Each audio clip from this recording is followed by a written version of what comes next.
बच्चों class 11th में lecture 3 है ये, जिसमें यूजेज ऑफ डायमेंशन बताया जा रहा है। आई होप आप लोग पढ़ाई अच्छे से कर रहे होंगे, मेरे चैनल को आप देख भी रहे होंगे और फिजिक्स को आसान भाषा में समझ भी रहे होंगे। ठीक है बच्चों, यहाँ पर हम लोग देख रहे हैं यूज ऑफ डायमेंशन, जिसमें homogeneity of dimension in an equation हम लोग को चेक करना है। क्या होता है कि in an equation there are several terms that combined gives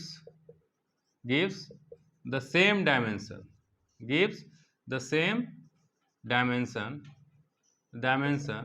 This principle this is called principle of homogeneity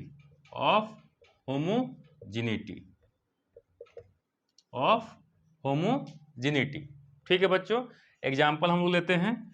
example क्या हो जाएगा, x equal to u t plus half of a t square. ये इक्वेशन ऑफ काइनेमेटिक्स आपको 9th class में बताया गया होगा। अब आ जाते हैं dimension of left side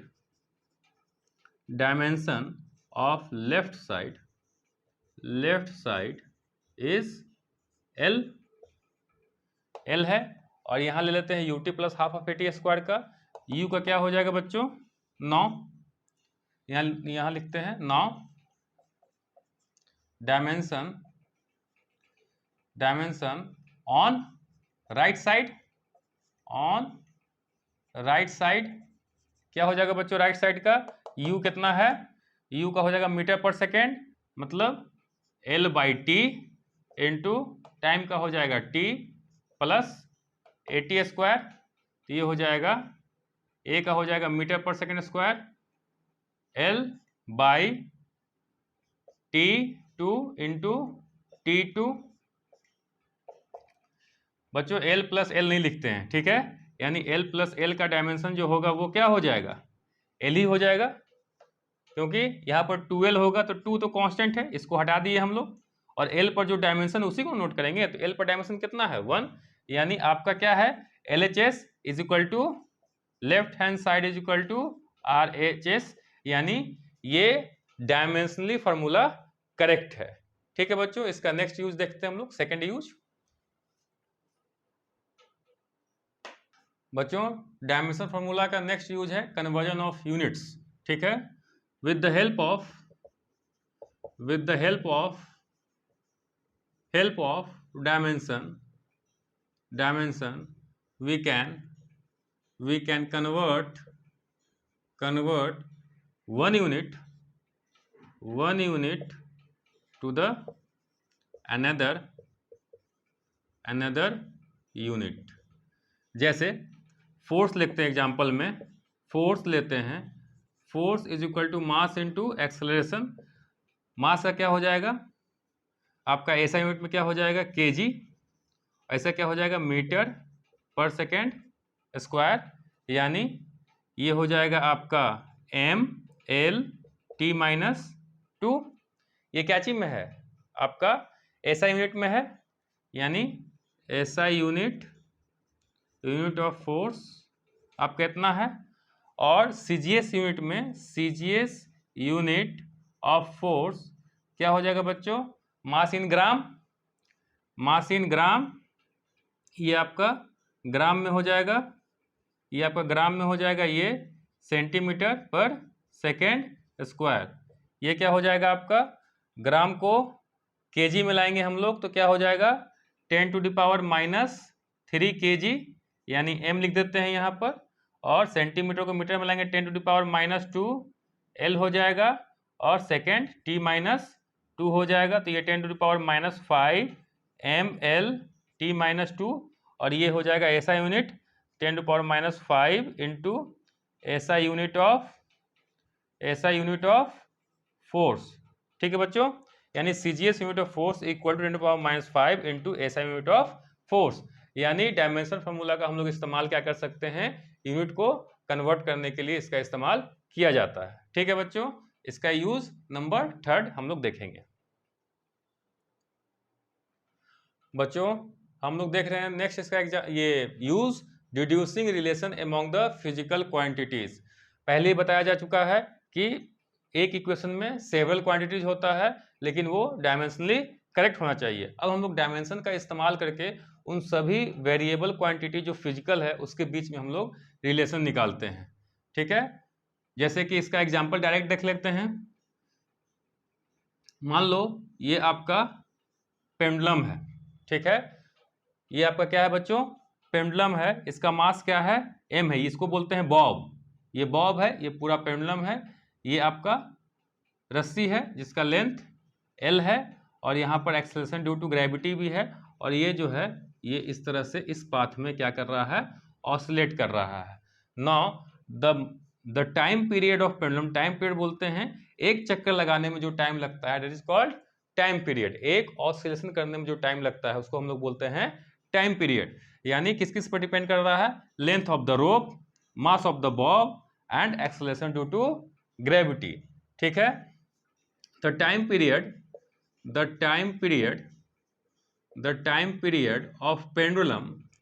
of pendulum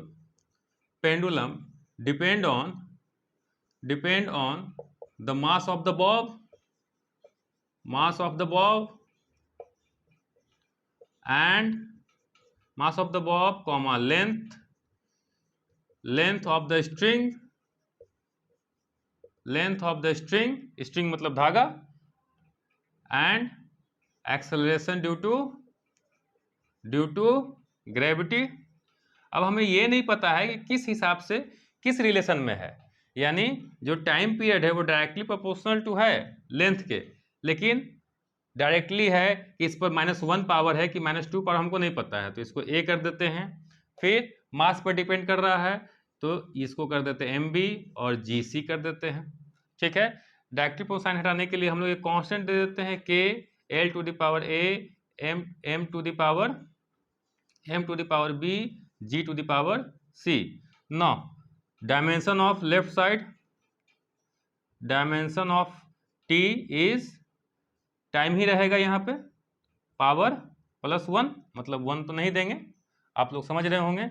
और इसमें ये तो कांस्टेंट है, k प्रोपोर्शनलिटी कांस्टेंट है, k has no dimension, k has no dimension. अब लेंथ का आ जाते हैं, तो लेंथ का क्या हो जाएगा डायमेंशन l, m का क्या हो जाएगा डायमेंशन कैपिटल M, और g का क्या हो जाएगा metre per second square, acceleration due to gravity है metre per second square, l by t square, l t -2। ठीक है, l पर पावर कितना है, a है, तो यहाँ हो जाएगा a, m पर पावर कितना है, b है, यहाँ हो जाएगा b, और g पर पावर कितना है, c है, तो इस पूरे पर क्या हो जाएगा c, यानी l to the power c t to the power -2c। इन सभी को उठाते हैं और इक्वेशन फर्स्ट में कर देते हैं हम लोग, इसको क्या कर देंगे, पुट कर देंगे। ठीक है बच्चों, इसको नोट कीजिए, उसके बाद इसको इरेज करेंगे, फिर आगे प्रोसीड करेंगे हम लोग। बच्चों यहाँ पर हम लोग देख रहे हैं ये आपका टाइम है, तो टाइम का हो जाएगा m to the power 0, m किसी भी क्वांटिटी पर 0, ये तो खत्म हो जाएगा, 1 हो जाएगा। x टू द पावर 0 कितना होता है, 1 होता है, तो ये 1 इंटू t, बस इसको रिलेट करने के लिए ऐसा लिख दिया गया है। और यहाँ पर क्या कर दिया गया है, यहाँ से देखिए ये आपका l टू द पावर कितना है a, और m टू द पावर क्या है b, और g का यहाँ से l to the power c और t to the power -2c लिख दिया गया है। आई थिंक समझ में आ रहा है आप लोगों को। अब देखो तो यहाँ पे l to the power a plus c हो जाएगा, और ऊपर वाला क्वांटिटी ऐड हो जाएगा इसमें, क्योंकि x to the power m into x to the power n is equal to x to the power m plus n होता है। तो l to the power a plus c, m to the power b, m to the power b, l to the power a plus c और t to the power -2c है। अब क्या कर देते हैं, इसको कंपेयर कर देते हैं, तो b इक्वल टू क्या हो जाएगा 0, a plus c is equal to क्या हो जाएगा यहाँ पे 0, और -2c इज इक्वल टू कितना हो जाएगा यहाँ पे 1, कंपेयर कर रहे हैं तो तो c इज इक्वल टू हो जाएगा -1/2 और a इज इक्वल टू हो जाएगा आपका a इज इक्वल टू हो जाएगा -1/2 रखेंगे इधर आएगा तो +1/2 और b इज इक्वल टू 0 हो गया। इन सभी डाटा को यहाँ पर रख देते हैं। Putting this values these values in equation first we get क्या मिलेगा हम लोगों को, देख लो, t is equal to k l to the power a कितना है 1/2 m to the power b कितना है 0 m टू द पावर 0 और g to the power c कितना है -1/2। तो ये तो खत्म हो गया, बता दिया गया है x टू द पावर 0 1 होता है, यानी k l 1/2 इधर आ जाएगा g 1/2। इसका मतलब है कि k √l/g हो गया 1/2 मतलब under root a/√b is equal to √a/b होता है बच्चों। ठीक है, उस हिसाब से यहां भी कर दिए, मैथमेटिक्स से ये। तो remove k from experiment k is equal to क्या हो जाएगा 2π, तो t इज इक्वल टू आपका 2π√l/g आ जाएगा। यानी हम लोग डायमेंशन के हेल्प से इसको रिड्यूस भी कर रहे हैं। इसका लिमिटेशन क्या है बच्चों, नोट कर लो कि कांस्टेंट क्वांटिटी का ये डायमेंशन नहीं बता पाता है, इसलिए x is equal to u t plus half of a t square भी डायमेंशनली करेक्ट है और x is equal to u t plus a t square भी डायमेंशनली करेक्ट है। ये मेजर इसका लिमिटेशन है। ठीक है बच्चों, आई थिंक आपको क्लास अच्छा लगा है।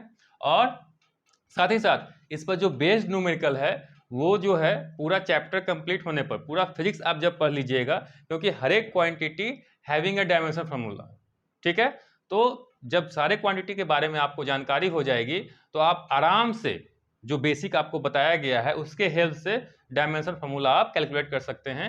इसमें कोई परेशान होने वाली बात नहीं है कि हम इसका नहीं डायमेंशन निकाल पा रहे हैं ना उसका डायमेंशन निकाल पा रहे हैं, क्योंकि आप अभी शुरुआती क्लास में हैं। इसलिए डायमेंशन फार्मूला आपका जब तक आप चैप्टर पूरा कंप्लीट नहीं कीजिएगा 11-12 का, कहीं ना कहीं डायमेंशन फार्मूला निकालने में आपका कोई ना कोई क्वांटिटी मिस होता रहेगा। इसलिए जितना पढ़ाया गया उसको आप लोग अच्छे से पढ़ाई कीजिए और नेक्स्ट जो चैप्टर है हम लोग स्टार्ट करेंगे स्केलर एंड वेक्टर। ठीक है बच्चों, अगर आपको क्लास अच्छा लग रहा है तो आप वीडियो को लाइक करें, सब्सक्राइब करें और साथ ही साथ शेयर भी करें।